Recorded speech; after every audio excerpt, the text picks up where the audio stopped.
Songez qu'au début des années 2000, on a pu mesurer qu'on avait produit plus d'informations que depuis l'invention d'imprimerie par Gutenberg.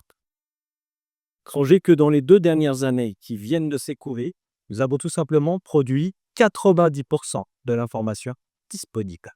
C'est donc une augmentation en quelque sorte géométrique de cette disponibilité de l'information et c'est plutôt une bonne nouvelle. Nous préférons vivre dans un monde où l'information est abondante plutôt que dans un monde où elle est rare et contrôlée par un joueur unique, bien entendu. La deuxième bonne nouvelle, c'est que pour consommer en quelque sorte toute cette information, il nous faut de la disponibilité mentale. Or, dans les 200 années qui viennent de s'écouler, notre disponibilité mentale a aussi beaucoup progressé, tout simplement parce que nous avons pu nous libérer une partie des tâches que nous avons par le travail. Songez qu'au début du 19e siècle, le travail représentait à peu près 40% de notre temps de vie. Aujourd'hui, c'est aux alentours de 11% si j'en crois mes collègues spécialistes de la question. Donc cette disponibilité mentale est comme un patrimoine, peut-être le capital le plus précieux de l'humanité, mais une question demeure. Pour en faire quoi? Qu'allons-nous faire de tout ce temps disponible? Eh bien, il est une réponse que vous connaissez tous, c'est qu'une partie de plus en plus importante de cette disponibilité mentale est aujourd'hui absorbée par les écrans. Et puisque nous évoquons une classe d'âge qui nous intéresse plus particulièrement, appelons-les les jeunes et de façon générale, pour qu'on puisse définir ça sociologiquement plus précisément, eh bien, parmi toutes les classes d'âge, ce sont ceux qu'on appelle les jeunes qui voient la part de leur disponibilité mentale la plus importante absorbée par ces écrans. Raison pour laquelle le sujet est absolument crucial pour ce dont nous parlons en cette fin de journée. Mais après tout, dans ces mondes numériques, puisque finalement, ces écrans ne sont que des portes sur les mondes numériques que nous évoquons. Il y a des choses absolument formidables.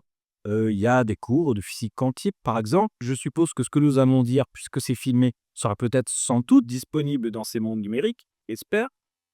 Donc on peut se demander par quelle partie de ces mondes numériques bien, la contemporanéité attrape le cerveau de nos jeunes esprits. Bien, en réalité, on le sait aussi, année après année, la plus grande partie de cette disponibilité mentale est absorbée notamment par les réseaux sociaux, par des activités récréatives et pas n'importe quels réseaux sociaux. Les réseaux sociaux qui généralement s'adossent à un système d'images ou de vidéos. Nommons-en deux pour moi, ceux les plus connus, Instagram et TikTok par exemple. Alors voilà, par exemple, concernant TikTok, un rapport de NewsGuard a montré il y a peu qu'on pouvait trouver 20% de fausses informations si on se sert de sondage pour essayer de trouver l'information, ce qui est totalement considérable. 20%, une information sur 5.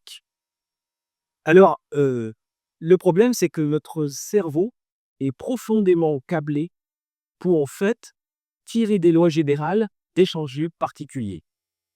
On le sait ou salut parce que des collègues, Madame Zhou et Garcia, ont testé des enfants à l'âge de 8 mois, on parle même de bébés, donc, en leur montrant des urnes opaques et en tirant de ces urnes des boules. Ces boules pouvaient être rouges ou blanches. Et en tirant une dizaine de boules, il y avait une majorité, dans un cas de boules blanches, et une majorité forte dans l'autre cas de boules rouges. De quoi les petits bébés de 8 mois pouvaient peut-être inférer la structure statistique de cette urne. Et tout à coup, on retirait de gage pour montrer cette structure statistique. Et on s'apercevait que quand la majorité des boules étaient rouges et que l'urne était rouge, les bébés n'étaient pas sûrs. Mais quand c'était l'inverse, les bébés manifestaient, on le sait en observant la façon dont ils fixent leur regard, ils manifestaient une forme de surprise. Ce qui veut dire qu'ils ont déjà un modèle mental statistique qu'on appelle bayésien, excusez-moi du terme. Donc nous sommes profondément câblés pour inférer des réalités générales à partir d'échantillons particuliers. Et si j'insiste sur ce point, c'est que le dommage peut-être le plus important que font les réseaux sociaux à notre représentation du monde, c'est de perturber notre calibrage social, de perturber nos capacités d'échantillonnage. En particulier, parce que l'échantillon d'informations que je vais trouver sur ces réseaux sociaux est donc, d'abord, d'un point de vue statistique très fautif, 1% de fausses informations pour TikTok, mais il y a plus. Tous les gens qui participent sur les réseaux sociaux et ne vont tous participer ne participent pas de la même manière. Et une donnée les plus solides des sciences sociales computationnelles contemporaines, c'est de montrer par exemple que 1% sur les comptes et réseaux sociaux produisent 33% de l'information disponible. Il y a donc une asymétrie de prise de parole dans cet espace public que sont les réseaux sociaux et les mondes numériques. C'est ce que l'on appelle les superdiffuseurs, les super spreaders. Et nous, les sociologues, nous sommes intéressés évidemment à leurs caractéristiques. Il se trouve que leurs caractéristiques, c'est que ce sont ceux d'entre nos concitoyens qui sont les plus radicaux, qui sont porteurs de valeurs inconditionnelles. Ça ne veut pas dire qu'ils ont forcément tort, mais parmi eux, eh bien, on va trouver par exemple aussi les anti-vaccins, les conspirationnistes, les climato-sceptiques, etc., etc. Donc peu à peu, des formes d'arguments qui étaient confinés dans des espaces de radicalité et que les mondes numériques n'ont pas du tout inventé. Le sentiment anti-vaccination est très antérieur à l'apparition d'Internet. Peu à peu, ces argumentaires, donc, essaiment dans l'espace public et perturbent nos façons de voir le monde, et en particulier pour les jeunes esprits qui sont seulement en train de se construire intellectuellement. Il y a donc véritablement, en quelque sorte, une forme de déréalisation qui s'insinue dans l'esprit de nos plus jeunes, et de nous tous d'ailleurs, entre parenthèses, mais pour les plus jeunes en particulier, parce qu'ils ont, il a été mentionné tout à l'heure, les grands modèles de langage, ils ont un usage des intelligences artificielles qui est éventuellement, qui laisse dubitatif. Une enquête qui a été faite aux États-Unis, je n'en connais pas l'équivalent en France, montre que 30% des jeunes aux États-Unis considèrent que des relations avec une intelligence artificielle sont tout aussi satisfaisantes que des relations avec des autres êtres humains. Donc la frontière entre la production artificielle d'information et la production par des agents naturels est en train de se brouiller. Et si ces jeunes gens ont recours aux intelligences artificielles, c'est souvent pour avoir des rapports de type amicaux, pour leur poser toutes sortes de questions, et quelquefois pour avoir un support psychologique, un soutien psychologique, qui peut être parfois pervers, puisque, on le sait, c'est maintenant documenté, dans certains cas, cela peut conduire des jeunes au suicide. Puisque c'est arrivé aux États-Unis, où un jeune individu, pendant des mois, parlait avec ChatGPT, c'était ChatGPT en l'occurrence, et il lui a posé 200 à peu près questions sur le suicide, et ChatGPT l'a relancé 1275 fois. Pour donner un ordre d'idée. Et si les jeunes se servent peut-être de ces intelligences artificielles comme de support psychologique, c'est aussi parce que des données massives nous montrent que probablement en raison de la Covid, peut-être aussi en raison de la surconsommation d'écran, eh bien, on voit des vagues dépressives chez nos plus jeunes, y compris chez des très jeunes, que des psychiatres, mon ami Raphaël Biaillard me le disait encore récemment, ne voyaient pas d'autres à ces âges-là. Donc, ce qui les conduit, c'est peut-être aussi la cause à consommer de plus en plus d'écrans. Et l'on sait encore, pour balayer très rapidement tous ces sujets, trop rapidement, je m'en excuse, on sait encore que cette consommation, par exemple, elle peut être très angoissante parce qu'elle survient notamment la nuit, si nous les laissons avec leur tablette, avec leur téléphone portable. Il faut savoir en fait qu'un enfant de 5 ans a besoin de dormir 11h30 pour espérer un développement physiologique normal. Or, il y a un empire de l'insomnie qui gagne toutes les classes d'âge, mais qui gagne aussi les plus jeunes. On sait que les jeunes qui possèdent un smartphone dans leur chambre dorment 47 minutes de moins en moyenne que les autres.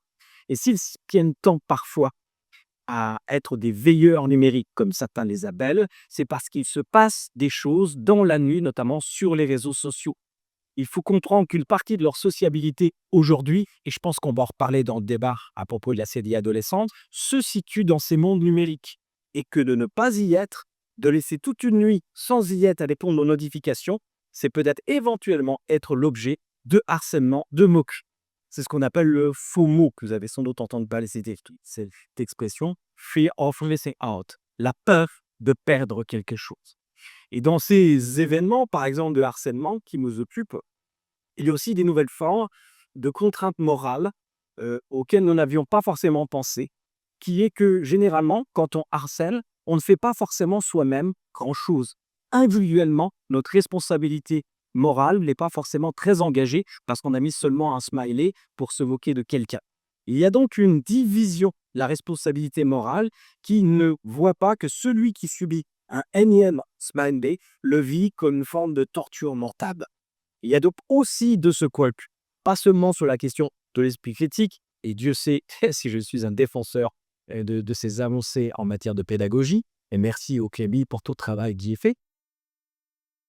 Ça ne suffit pas seulement de développer des réflexions sur l'esprit critique, l'éducation, les médias et l'information, mais il faut aussi une éducation en effet citoyenne, de responsabilisation, de nouvelles responsabilisations, car ces responsabilités sont en quelque sorte contre-intuitives. En d'autres termes, parce qu'évidemment je suis papa et je suppose qu'il y a beaucoup de papas et de mamans dans la salle, parce que nous aimons nos enfants, mais au-delà de ça, parce qu'ils représentent évidemment notre avenir immédiat, et parce qu'ils sont porteurs du trésor le plus précieux de l'humanité, c'est-à-dire leur disponibilité mentale. Eh bien, ce que nous avons faire de cette disponibilité mentale, si nous laissons fracturer notre socle commun, nous ne pourrons plus convoquer notre intelligence collective pour répondre aux grands défis qui nous attendent. Nous avons parlé du réchauffement climatique, il y a des questions d'ordre démographique, la question des fausses informations, des agences étrangères, etc. Elles sont multiples, nombreuses, et en même temps, pour terminer sur une note positive, l'esprit a suffisamment de ressources pour contre-attaquer en quelque sorte. Mais nous ne contre-attaquerons pas tout seuls, n'abandonnons pas nos enfants. Ça dépend complètement de l'environnement informationnel, pédagogique qu'on va leur fournir. C'est donc une décision à la fois collective et un peu politique. Je vous remercie.